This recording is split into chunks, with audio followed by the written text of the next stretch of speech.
AQ Events, better than your expectations. قرآن اللہ کا کلام ہے. اب ظاہر فقط ایمان تو کافی نہیں ہے، بلکہ اس کے لیے ضروری ہے کہ ہم اس قرآن کی تلاوت بھی کریں کہ ظاہر ہے اس کا معنی، اس کا مفہوم، اس کی تفسیر آگے پہنچانا، یہ ساری چیزیں بعد میں ہیں. پہلے یہ خود ہم اس کو پڑھنے والے تو بنے، اور ظاہر ہے پڑھنے کے لیے پھر جیسے عام زبانیں ہیں، لیکن یہ خاصہ عربی کا ہے اور قرآن کا ہے کہ جس کے لیے اصول ضابطے مقرر ہیں. مفردات یعنی حروف تہجی الف با، ہر حرف کا الگ سے مخرج موجود ہے. باقی اس وقت انٹرنیشنل لینگویج وہ انگلش ہے، اور اگر آپ انگلش میں پوچھنا چاہیں بھئی اے کہاں سے ادا ہوگا، بی کہاں سے ادا ہوگا، سی، تو کوئی اصول نہیں ہے، کوئی ضابطہ نہیں ہے. بس جس طرح کا اپنا منہ آپ بنا لیں گے وہ حروف آپ کے ادا ہوتے چلے جائیں گے. لیکن اس کے برخلاف قرآن اور حروف تہجی مفردات جو ہیں، ہر حرف کا الگ سے مخرج. یعنی تجوید کیا ہوتا ہے کہ ہر حرف کو اس کے مخرج سے ادا کرنا. یہ ادائیگی اس لیے ضروری ہے کہ تھوڑی سی بھی غلطی سے معنی بدل سکتا ہے. کیوں؟ جب الفاظ بدلیں گے تو لامحالہ اس کا معنی بھی کیا ہو جائے گا، بدل جائے گا. تو تجوید کا سیکھنا کیوں ضروری ہے؟ تاکہ ہم کہیں اللہ معاف فرمائے کفریہ کلمات ہی نہ کہتے چلے جائیں کہ رب قارئ للقرآن والقرآن یلعنہ، کہ بہت سے قرآن پڑھنے والے ایسے ہیں جو قرآن پڑھ رہے ہیں اس بنیاد پر کہ ہمیں ثواب مل رہا ہے، درجے بلند ہو رہے ہیں، قرآن کی رحمتیں برکتیں حاصل ہو رہی ہیں، والقرآن یلعنہ، حالانکہ صورتحال کیا ہے، قرآن ان کے اوپر لعنت بھیج رہا ہے. اب ظاہر یہ کون لوگ ہیں جو قرآن کو قرآن سمجھ کے نہیں پڑھتے؟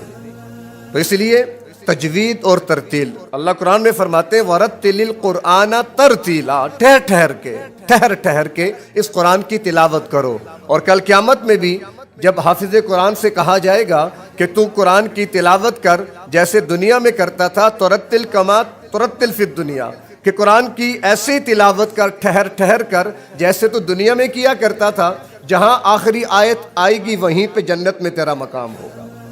تو یہ اس کے لیے بات ترتیل پہ آتی ہے، تلاوت پہ آتی ہے.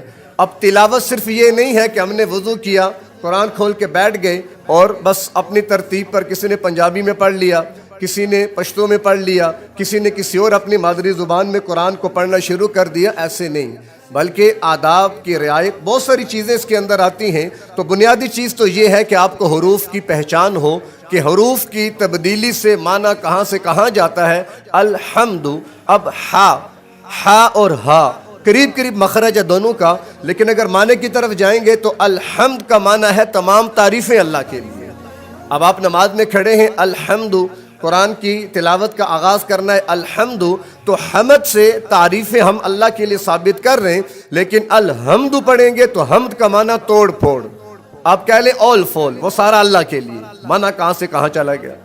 قرآن میں ایک اور جگہ پر وَإِنَّهُ لَتَنزِيلُ رَبِّ الْعَالَمِينَ نزل به الروح الامین علی قلبک لتکون من المنذرین، کہ اس قرآن کو جبریل لے کر آئے اور ہم نے اس کو آپ کے علی قلبک، آپ کے قلب کے اوپر اتارا. اب قلب موٹے قاف کے ساتھ، عربی میں اس کا معنی ہوتا ہے دل، جبکہ آپ قلب پڑھیں چھوٹے قاف کے ساتھ تو اس کا معنی عربی میں ہوتا ہے کتا. علی قلبک، اب ایک عام آدمی تلاوت کرتا چلا جا رہا ہے، وہ اس مقام پہ پہنچا، اگر خدا نہ خاصا اس نے پڑھ لیا، تجوید کی رعایت نہ کی، تجوید نہ سیکھی، مشق نہیں کی، پریکٹس کے بغیر قرآن پڑھ رہا ہے، تو لامحالہ وہ کیا پڑھے گا؟ علی قلبک. نعوذ باللہ، نقل کفر نباشت کہ ہم نے اس قرآن کو اے پیغمبر آپ کے کتے پر اتارا. اب خود سوچیں کہ اب اس معنی میں جب آئیں گے، اگر ایسی تلاوت نماز میں ہوئی تو نماز فاسد ہو جائے گی. یعنی ایسی غلطی کرنا تجوید کے لحاظ سے کہ جس سے معنی بالکل بدل جائے، معنی الٹ ہو جائے، تو وہ اس سے نماز فاسد ہو جاتی ہے، نماز ٹوٹ جاتی ہے.